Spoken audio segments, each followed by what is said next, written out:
here with John, founder and co-owner of Pipe Dreams, located on Harvey Road in Londonderry, New Hampshire. Thank you for having us here today. Yes, thank you for coming. I'm glad you guys were able to make it out. I'm excited to have you. So, how did you get into this business? So how did you start and get to where you are at this point? Well, when I was a young kid, I needed some sort of direction in my life, so I joined the Marine Corps, and I was lucky enough to get stationed on the West Coast, Camp Pendleton, so right in the heart of the beer mecca in California, San Diego, Oceanside to be exact, but we're right there. And you know, on the time that I had off, I started home brewing. I started getting into just making my own beer, and I fell in love with it. I enjoyed it. It was something fun to do with a couple of my buddies. You know, we'd go out and do some sort of exercises, and we'd have beer fermenting at home, and we'd always be excited to come back and see how it was coming along. And one thing grew to another, where I started making my own recipes. I started fine-tuning my own recipes.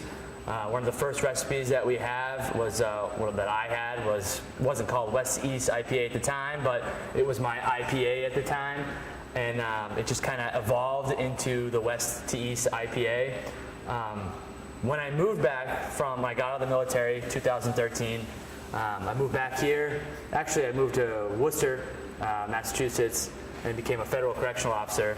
I was there for about a year and a half, and just was miserable. It wasn't really working out. It's not what I wanted for the rest of my life. And I just continued to brew, continued to just have fun with my friends. So I thought it was just us having fun, and I was having a blast. And it was from the beginning, it was always a dream, to open a brewery. Never really thought that I could actually do it. And it came to a point where I just didn't want to be a federal correctional officer anymore, and I was like, I'm only getting older, so I got to start pursuing and start looking into, see what it takes to open a brewery. And I went down. I started looking into it. I went down to the New Hampshire, up at Concord, to start the LLC process, and quickly realized that I was not going to be able to do it by myself. There's just so much, and the paperwork, the capital. I just couldn't do it by myself. And in came John Batchelor, which is my business partner, and he brewed with me a few times, just homebrew, and he saw my recipes, he drank the beer that I was producing, and he believed in me. He saw something in me that other people maybe didn't. I know a lot of my friends loved my beer, but I don't know if because it was free. But he just, he gave me the opportunity, and I just hit the ground running. It's been nonstop now for 2 years. We've been in this building for about a little over 2 years now. The process took a while. Before we opened, we were in the building for about 9 months, 10 months, just getting things ready, going through the paperwork, through the feds, through New Hampshire, and my pipe dream was literally coming true, and I couldn't believe it. Then came in the business side of everything, but we hit the ground running the first year, and we were doing great. My take on a brewery is a lot different than what everybody else has been doing around here. I wanted people to come in and hang out and relax and have that West Coast vibe, the reggae playing in the background, the surfer look, the whole just that vibe that California has that nobody was doing around here. So I thought it was a good niche for us to be able to do that. And we hit the ground running with pints, with great food, pizza, nachos. We wanted a place that people can come hang out, and watch the sports, because we're in New England. We want to watch sports, and we want to sit back and relax and have a full beer. So I think it's going really well. We're at a year and 10 months now, and we started off on a 3-barrel system, and now we're on a 15-barrel brew house with 30-barrel fermenters and 30-barrel brights and a 16-ounce canner, and so I'm the luckiest man alive. I'm literally living the American dream every single day. So that's how we started. That's how it all began. That's great. So that's how the name came about then, is that this kind of was your pipe dream? And Yeah, a lot of people look at it as different ways. Some of them thought it was smoking weed. Some of it thought it was because I was surfing the pipe. Some of it was because, they didn't know. Okay. And it was always because it was always a dream. Okay. It was always a dream for me to open a brewery. It was a pipe dream because I never thought it would happen. So that's why I named it Pipe Dream Brewing. Okay. And I was also going to ask you if you offer food. You mentioned you do have food, Yes. so could you give a little more detail on what you do offer for people? Yeah, definitely. I mean, the food has really evolved. When we first opened, it was like, okay, we need 3 hot items per the state law to be able to serve 16-ounce glasses. So we're like, hot soup, hot soup, hot soup. Yeah, that's 3 hot items. They kind of gave us a little trouble like that. We needed to prepare a few things, but now we do a special every week, from steak and cheese to a soup, a homemade soup, to chili. But we have fresh pizza every single day, freshly made every single day. 12-inch pizzas, pretty much any topping you want. We do loaded nachos. We do barbecue on Fridays and Saturdays. During the summer, almost every day we have it, but during the winter, it's more on the weekends.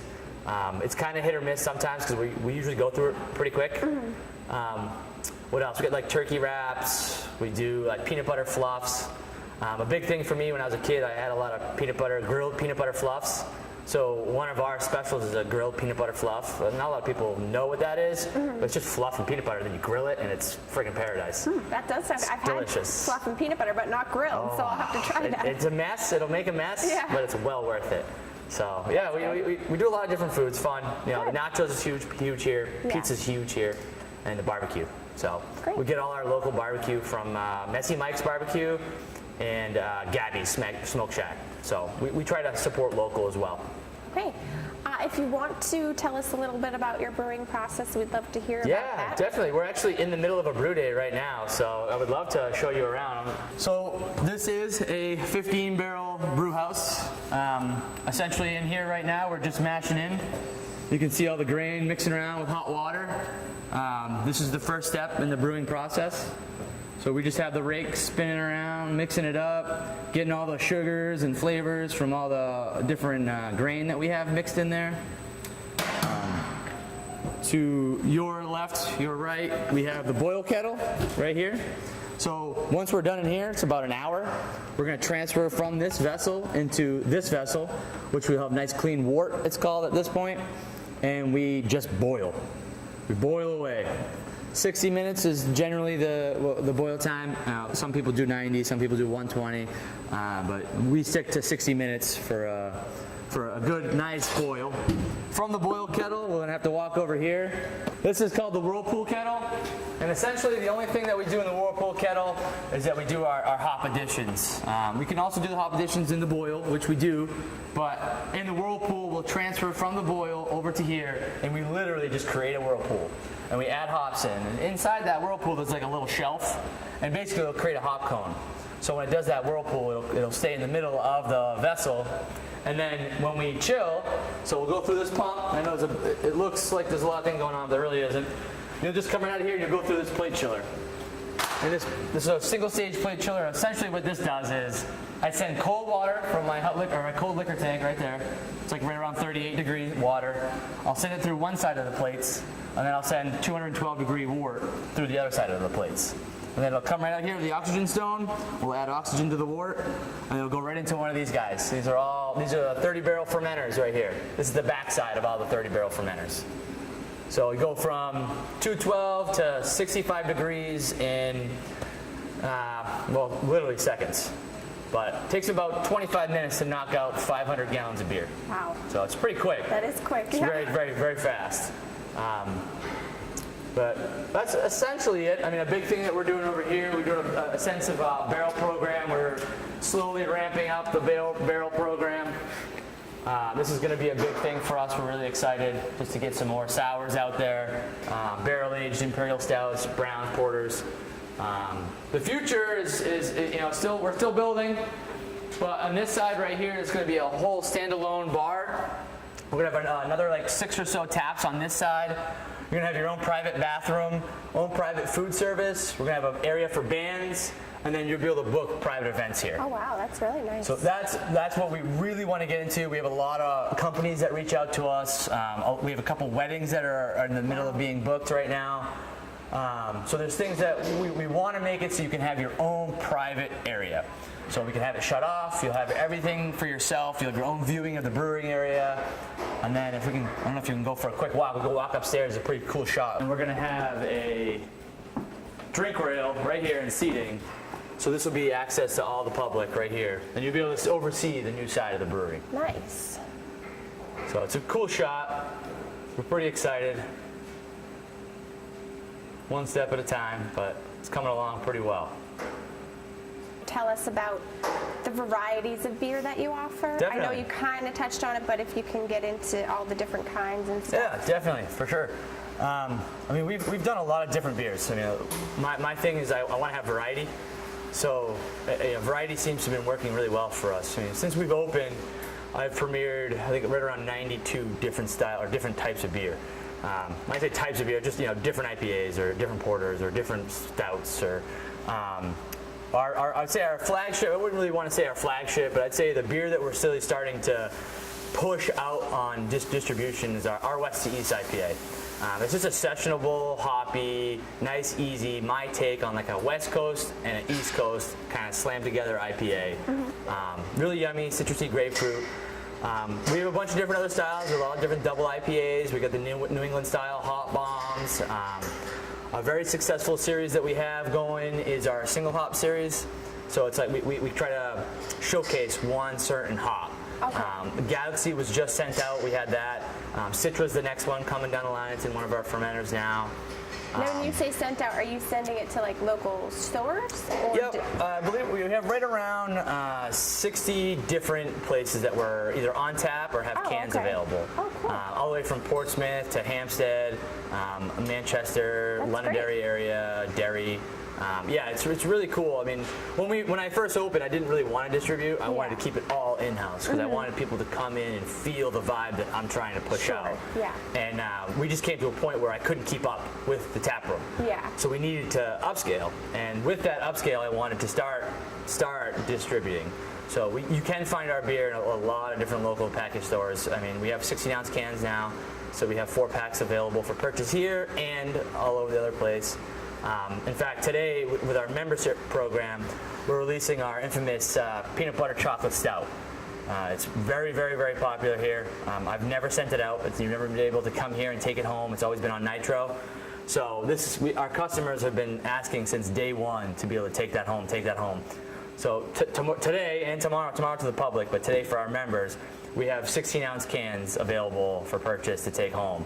So it'll be the first time for Pipe Dream Brewing sending out our peanut butter chocolate. So we're pretty stoked about it. I'm pretty excited. I'm nervous, but I'm really excited because a lot of people love it. So I'm stoked to get it out there. Good. So we'll see how it reacts. And there's a lot of buzz going on it right now. So we're pretty happy about that. Would you say that's your most popular flavor or variety? I would say it's definitely up there. I mean, it's very popular. Our mango IPA is stupid popular as well. We've never really had a beer that was like super bust. I've done some really experimental beers, some Brettanomyces sour beers that weren't like super popular, but I definitely say peanut butter chocolate's up there, and the mango and the West to East. Surf's Up double IPA is really popular, but yeah, I mean we're definitely moving along. Things are going well for sure. So you mentioned a members program for people who aren't familiar with that. Can you explain that? Yeah, the membership program is, to be quite honest, it's not cheap, but it's a one-time fee. So you become a member for the rest of your life. And if you come here and you drink, it is 100% worth it. You get your own stainless steel growler. It's a members-only growler. Guys get a polo t-shirt with their name on it, embroidered on it. Girls get like a long sleeve athletic shirt with their name embroidered on it. We do a lot of special events. All of our special release beer, limited release beer, like the mango, the peanut butter chocolate, it's all for the members first. So they all have first dibs. All of our sours that we release, all that, they always get first dibs before anybody else. Some of the other perks, we do like an ugly sweater Christmas party for members only. I'll put a couple kegs on tap. You can have access to it. We do a brew day once a year. All of our members get to come in and do a brew day with us and literally put grain in the beer, hops in it. And we do a cool ship, which is like it's a giant bathtub, and we brew beer like we would normally brew beer, and we won't chill it. We'll just pour it into this bathtub and just let it sit. And then all the yeast that's floating in the air will fall into that bathtub and ferment the beer. Oh, cool. And then we barrel age it. So we barrel age it for a year, 2 years, 3 years, because we'll get 3 barrels. So every year we do a brew day, you'll be able to pop a cool ship barrel from the year before. And then when we get to our 3rd year, you'll be able to pop all 3. So it's really unique. Yeah. You know, nobody else will have access to that except our members. Okay. So it's exciting, it's fun, and I think it's, we have 195 members strong now. I'm only releasing 100 a year, so I think I have like right around 42 left for this year, 2018. So it's very popular. We're very happy. So it's fun, and the members are great. You know, we always get together. It's a good time. It's a good time. We're excited. So you mentioned you do a lot of special events, and it seems like you come up with some really unique and fun ideas. So how do you keep coming up with fresh ideas for those events? You know, honestly, Tori, one of the co-owners here, she takes care of the events. She's our event manager, and she comes up with all kinds of cool ideas. I mean, she'll get some ideas from me. I'll help her out here and there, and we'll come up with something. Like, hey, try this, and you know, we're dog lovers here, so we're super dog friendly. You can always bring your dog here. So a big thing for us is to be able to give back. So we do a lot of adoptions here. We had a couple Pints for Paws that come in. Really, really successful. You know, every time they bring 2 or 3 pups, they always get adopted. So it's something that's fun. Another big thing that I'm really excited about that no one else has done around here, I like to pride myself on doing new and unique events, is give a pint, get a pint. So we're going to have American Red Cross come in, and you're going to be able to give blood. And then if you give blood, you'll be able to get a pint at the end. Or get a ticket that you can come back and get a pint if you don't want to have a beer after you give blood. Sure, yeah. But yeah, we do a lot of different events. It's fun. A lot of music. Live music is popular, so we're excited about that. With all the artwork we have in the whole entire place, it's all different artists. So we definitely try to get all the community to come in here and say, hey, you have any art that you're looking to sell, get your name out there, please hang them up in our brewery, and we'll sell them for you, and you'll make the profit. But it's really fun. We have a lot of different ones, as you can tell. The kids love the pinball machines. We have the 2 old school pinball machines that one of the guys that lives in town, Rich, he hooked us up with them, brought them in, and maintains them for us, and he just loves watching the kids play them. So it's a big feature. We're actually looking to get a couple more. The kids love it.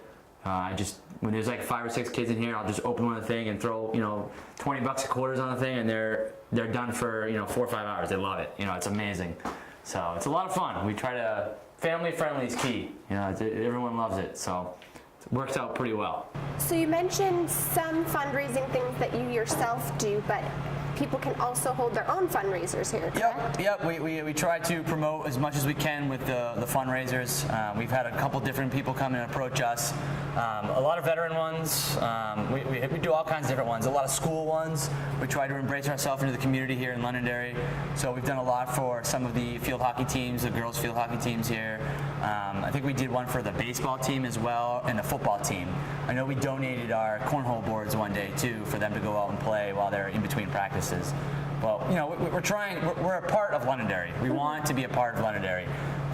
We sponsor one of the men's leagues softball teams here, so we want the public to know and the community to know that we're a brewery, yeah, and we want you to come here and have fun and purchase our beer, but we want to hang out with you guys too.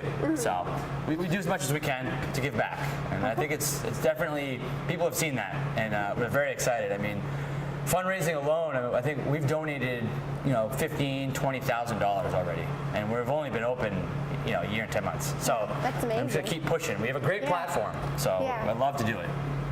Well, is there anything that I might have missed that you want people to know about Pipe Dreams? I think we hit most of it. I want people to come in and have fun and enjoy themselves. That's what it's all about. All right, and if they want to find out more information about upcoming special events or just how to get in touch with you, where should they go for that? Check us out on pipedreambrewingnh.com. We're also on Instagram. We're on social media, Facebook. You can find everything on there. All our events are right there. Great. Well, thank you so much. I really Yes. appreciate it. Thank you very much. I appreciate you guys coming in. Cheers.